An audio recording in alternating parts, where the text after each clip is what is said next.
Every single cybersecurity team out there faces a choice. Are you going to stay trapped in a reactive cycle, just dealing with problems as they come? Or are you going to evolve into a proactive force that actually hunts down threats? In this explainer, we're going to map out that exact journey. And that's really the core question, isn't it?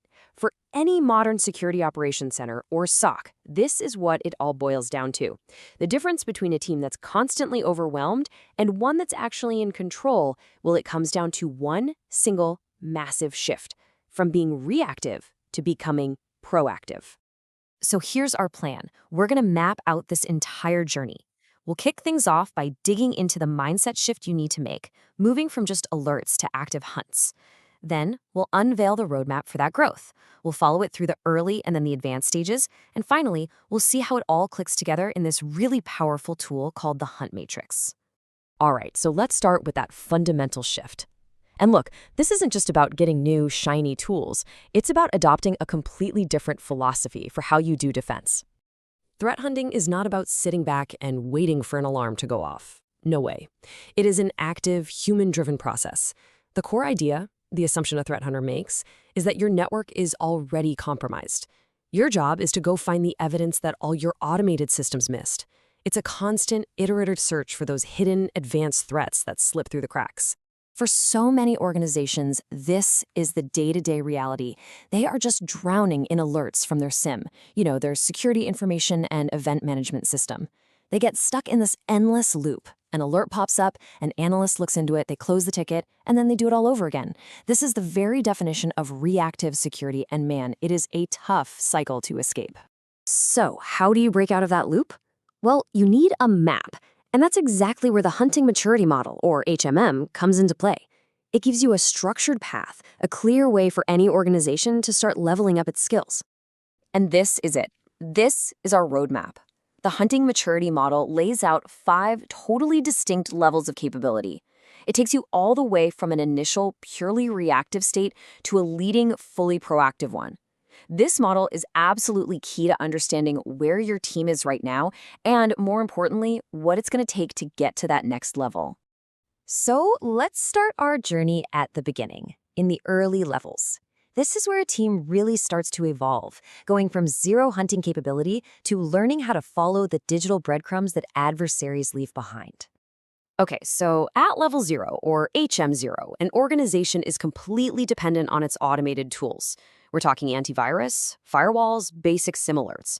All the human effort is just spent trying to keep their heads above water with those alerts. And here's the critical part. They have little to no routine data collection. That means even if they wanted to hunt for something, they couldn't. They're basically flying blind. Now, the very first step into real hunting happens here, at level 1. This is where teams start to bring in threat intelligence. They begin actively searching for what we call indicators of compromise, or IOCs. Think of these as the basic forensic clues of an attack: a malicious IP address, a sketchy domain name, a known bad file hash. For the very first time, they can ask a simple but powerful question: have we seen this specific bad thing in our network before? At level 2, HM2, things start to get a lot more structured. Teams aren't just looking for simple IOCs anymore. Now they're following established procedures. You can think of them as hunt recipes that have been created and shared by the wider security community. Honestly, this is the most common level for organizations that actually have a hunt program. They're really good at following the steps, but they aren't creating their own just yet. But, following a map is one thing. The next step is a huge leap forward. This is where a team stops just following the map and starts learning how to draw it themselves. Welcome to Level 3, HM3. The game changer here is the shift from hunting for what an attacker uses, those IOCs, to hunting for how an attacker behaves. And this is where we get into TTPs, tactics, techniques, and procedures. An analyst at this level understands how adversaries operate so well that they can create entirely new ways to detect them. They're building their own custom hunts from the ground up. And this little graphic right here, it perfectly illustrates why that is so powerful. This is the pyramid of pain. It shows that while an attacker can change a file hash or an IP address in a heartbeat, changing their core behavior, their TTPs, is incredibly difficult and expensive for them.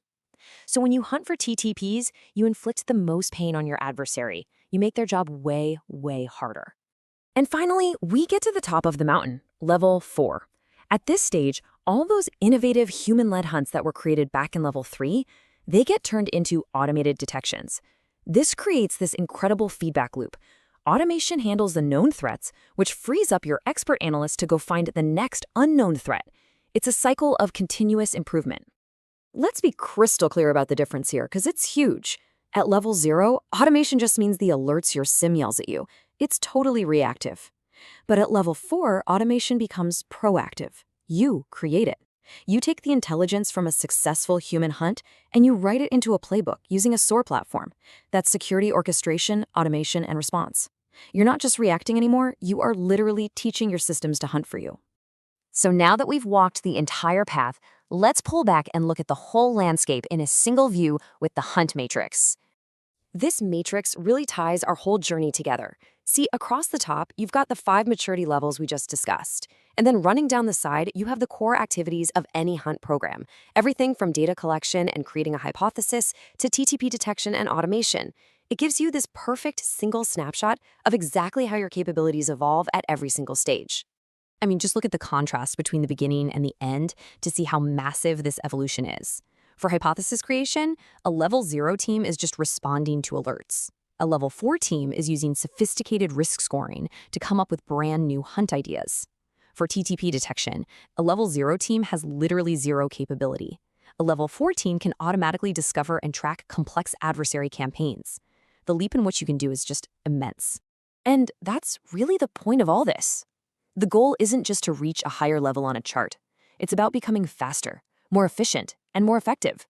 It's about constantly improving your defenses by finding threats quicker and then turning that knowledge into automated protection that works for you 24/7. So, as we wrap this up, I want you to think about this. Where does your own team or your organization fit on this roadmap? Are you down at level 0, just fighting fires? Or are you maybe making your own maps up at level 3? And maybe the most important question of all is, what's your next hunt going to be?